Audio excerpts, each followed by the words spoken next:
So when you're cooking, if you're cooking meat or something that smokes a lot or smells a lot, instead of using the induction or the electric stove top, you can go here to the veranda and we've got a gas cooktop. So again, you just use this for something like meat, and we keep both the west and the south windows opened. And then also you can close the door behind you by putting up the handle, and that gives a good seal.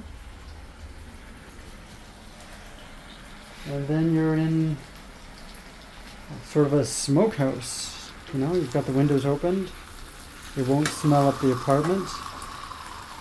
And you've got 4 gas stovetops and a gas oven to do your cooking with. To turn on the gas, you just need to turn on the valve here.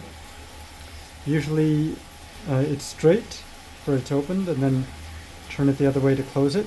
Usually you have to open it twice to get the gas running. I think it's a safety feature. Anyway, so happy cooking.